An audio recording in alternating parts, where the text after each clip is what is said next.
We're back for something that's very special. Benny Napoleon and I were friends from the time he was in the gang squad and I was working at the county. And in 2001, when I became prosecutor, he was the youngest big city police chief in the country, and I was the youngest big city prosecutor. And we went to lunch all the time with plans on what we could do with the police and the prosecutor working together to bring down the violence. And when I started a officer-involved shooting response team under a fellow by the name of Warren Evans, where the prosecutors went out to the site of every police shooting, a lot of the Detroit police officers were mad. Chief Benny Napoleon welcomed it and said he thought it'd be a great thing to have an independent approach. And then when Mayor Dennis Archer wanted to bring the Justice Department in, again, Chief Napoleon was completely supportive. He fought crime, but he did not hesitate to act when he had a bad cop. That's just who he was. And we had a special relationship. Our time together on law enforcement ended surprisingly early when Mayor Archer decided not to run for a third term, and Benny Napoleon moved on to other ventures. But our lives remained entwined in a lot of different ways. I talked to him for a long time the day before he got the diagnosis, and all he wanted to talk about was his brother beating COVID now, how proud he was. But if you talk to longtime Detroiters, certainly a lot of people remember him as a sheriff, some people remember him as chief, some people remember him as assistant county executive, but longtime Detroiters remember him as the head of the gang squad. Benny Napoleon was real police. He knew what was going on in the streets. He knew how to solve crimes. And Chief Craig and I began talking about it and said, with all the contribution that Benny Napoleon made to the city, we need to find a way to commemorate it. And the chief says, we've got the Gang Intelligence and Training Center that we've just built. It really is the unit that Benny Napoleon built into such prominence. And so we sat down with Council President Brenda Jones, who was enthusiastically supportive, and then got a chance to sit with Tiffany Jackson and Sharon Heath and the family to say, what do you think? And so we'll do a formal dedication when the signs are done, but over on Oakman Avenue, a street that was Benny Napoleon's home, we have purchased a building from Focus Hope that has our training center and organized crime and gang intelligence based in that location. It is really the center of our efforts to crack gang activity. And so we are announcing today, and with the full support of Detroit City Council, that building will become the Benny and Napoleon Intelligence and Training Center. And later this year, we will formally, this is a rendering, but we will formally dedicate the building with this type of signage. But we just wanted Tiffany and Sharon and the family to know how deeply Benny touched the lives of every Detroiter. Everybody in the city felt they knew him. Everybody in the city would say, Betty, Betty. It didn't matter if they were 80 or they were 17. It was always the same. And we just wanted a way to acknowledge that. And with that, I'll turn it over to my partner in this and the person who got this resolution through City Council with no difficulty at all, Council President Brenda Jones. Thank you, Mr. Mayor, and good afternoon to everyone. Let me just say I am so happy and very happy to be here with you, Mayor, you, Tiffany, and you, Sharon, and you, Chief, today as we announce this great decision to name a facility that will be known as the Benny N. Napoleon Intelligence and Training Center. Benny Napoleon truly, truly, truly loved our city, and he left a legacy of service and stewardship to all Detroiters. It is only a fitting tribute that we collaborate to bring several important functions of the Detroit Police Department under one roof. Chief, during Benny's career with DPD, one of the most popular and effective units around was the gang squad. And I'm happy, to my understanding, that you have made the decision to house similar, very similar critical units in the Benny. This facility is going to host intelligent units, the training department, and it's going to archive important documents and case files. Tiffany, when I supported this legislation at the request of Mayor Duggan, as a testament to the love and the respect your dad still enjoys all of my colleagues, not one denied it, all of my colleagues on council requested to join me and the mayor on this resolution. And so it is being very unified by the Detroit City Council with the mayor. We are proud and honored to proclaim that this new facility will be named the Benny N. Napoleon Intelligence and Training Center. I am truly looking forward to the physical dedication that's going to happen this year. I am truly looking forward to it. However, along with over 670,000 Detroiters, I am elated to join all of you today to honor my good friend, and I have to say, Cass Tech alumni. With the decision, I have to add that Cass Tech alumni. I'm sorry if you didn't go to Cass Tech. Is that right, Chief? I'm sorry, too. With the decision, today this facility, the Benny N. Napoleon Training Center. Thank you for giving me this honor with you, Mayor, Tiffany, Sharon, Chief, and I join with all of my colleagues in their absence in this honor. Thank you, Mayor. Okay, well, then we'll turn it over to the next member of the Cass Alumni Association, Chief Craig. Thank you, Mr. Mayor, and certainly to Tiffany, Sharon, and Council President, appreciate your support. You know, Benny used to always call me Jimmy, and nobody gets to call me Jimmy, but he was the only one that would call me Jimmy. But that was just the kind of guy he was, and you know, he always would affectionately say, well, you know, Chief used to walk me to school, suggesting that maybe I was older. True. But we did attend high school together, and I remembered him well. And when I started in the Detroit Police Department in 1977, Benny had already been on for 2 years and was already becoming a rising star. And so as, you know, luck would have it, I ended up moving on to Los Angeles. And while our career had some similarities, the gang squad was a famed unit, undoubtedly, and certainly I watched from afar.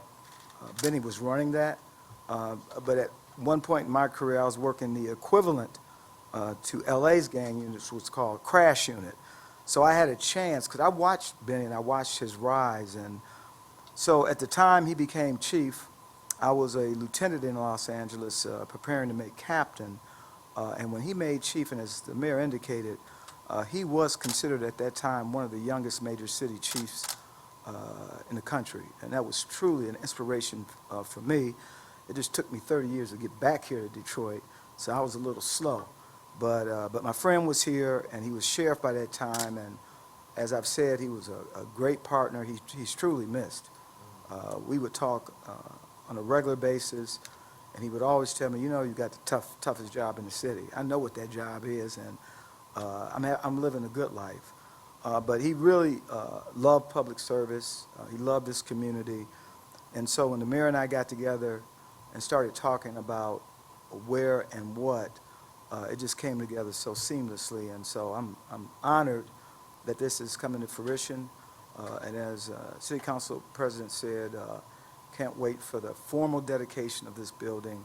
And so again, Tiffany and Sharon, I am humbled that I had a chance to be not only a professional partner to your dad, but also a longtime friend. So thank you. And now hear from Benny's daughter, Tiffany Jackson. Thank you, Mayor Duggan. I just want to say how grateful I am to not only you all sitting here, to Chief Craig, Councilwoman Brenda, and Mayor Duggan, but also to the entire City Council for their unanimous support of renaming the facility after my father. He truly loved Wayne County. He truly loved the city of Detroit. But as you heard the council president say, he really loved Gang Squad. And he would always say, listen, I'm the real police. So he enjoyed every minute of those 26 years that he dedicated to the Detroit Police Department. He enjoyed giving back. He enjoyed being a public servant, and he enjoyed doing everything that he could to keep the citizens of the city of Detroit safe. And, you know, he was really big on training and education. And I just think that this building really ties everything together when it comes to his public safety career and his law enforcement career.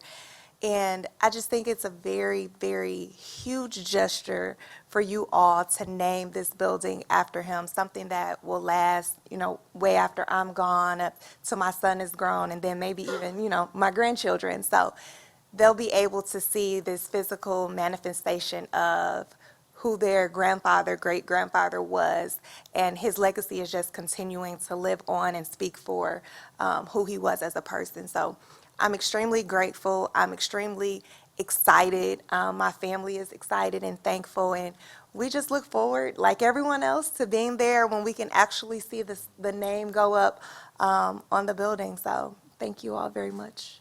And we will do it this summer. We have to get the signage delivered, but we're hoping that the infection rate goes down enough that we can have a real group and do this in a way that would be fitting for Benny Napoleon's contributions. And Sharon, do you have anything you'd like to add before we take questions? You know what? I knew that you would say that, so I was thinking of a few things. First of all, hello, everybody, and thank you. It's so touching to see it. I'm looking at the name on the building, and I'm just thinking that if he was with us physically, you would hear that hearty laugh that we all knew and loved so well, because when he walked in the room, he just lit it up. So something like this, I can hear his laugh, and that just warms my heart. It is very befitting that the Gang Squad is located here, because I was reflecting on different stories he shared through our many years together, and one night he called to me. It must have been after midnight, and you could tell his adrenaline was up, and we had a shootout, and he was going through all this. I said, oh my God, I was all worried, and he's like, yeah, and I'm going back out there, and I'm thinking, ay, is this what I have signed up for? So he was a public servant. People used to try to call him a politician, but he would correct them and just always say he was a public servant. He loved the city, and this is very befitting. So thank you. Thank you very much. And with that, we'll take any questions.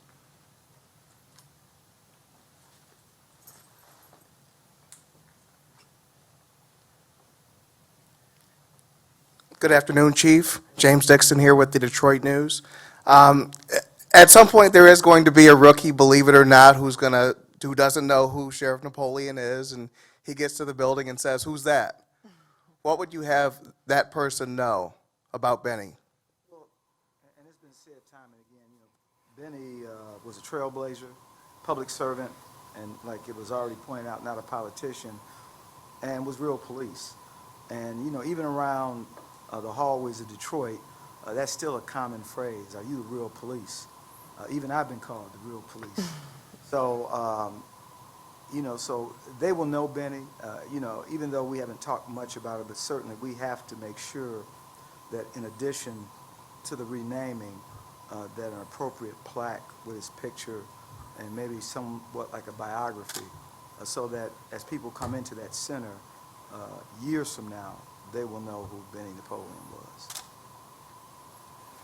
Mayor Duggan, I remembered a few years ago, you two had run against each other. I hadn't heard the stories about when it was chief and prosecutor, but when did the relationship veer back toward more friendship? Even in the year we ran against each other, we talk on the phone, because we were both going through the same things and the stresses of the campaign. I remember we talked one day, I said, I just got back from the dentist with a cracked tooth. He said, I was at my dentist with a cracked tooth. We were both under so much stress in the course of the campaign that we understood nobody knew what we were going through except us. And we did a number of initiatives right after the election, but the bond between us was strong. And if he had won that election, I'd have been the first person to sign up to help him. And he certainly was enormously supportive of me, and it's just my feelings for him run very deep. Family, the people who have not had the chance to meet him will never have that chance. What would you have them know about your father, your ex-husband? I would have them to know that he was a truly genuine person. He was full of love. He was full of compassion. He made an impact on every person that he met. He had this ability to make you feel like you're the only person in the room when you all are having a conversation, because that's just how magnetic his personality was. He was extremely giving. He would give you, if he had it and you needed it, it was yours without a question. He was definitely one of the most selfless people that you will ever meet, and he always was encouraging. If you walked up to him and say, hey, Sheriff, what do you think about this? You're going to walk away feeling inspired and empowered because he had that ability to really pour that energy into you. So just a minor correction, he wasn't my ex-husband. We were together for 26 years. And so what I would share, like Tiffany said, he's extremely giving, caring, kind, family-oriented. He was never a stranger to anyone. We would often be out having dinner and people would just pull a chair up. So I was always accustomed to someone else joining us, even though it was a party of two. And they stayed as long as we were there. So he was someone that you can trust. Oftentimes in the middle of the night, you look on the security cameras at the house and someone was leaving notes in the mailbox. And the next morning, first thing he did before we had coffee was go get the note out of the mailbox to see who needed him. And it didn't matter if it was a confidential note, you could identify yourself, it didn't matter. But one thing's for sure, he was going to take care of whatever the issue was. And so that was just a kind of person that he was. And it is unfortunate that some people will not have the opportunity to meet him in person, but when they read about him, and it's a lot stated about him, they will surely get a picture of what a unique individual he was. That's it. All right, thank you very much.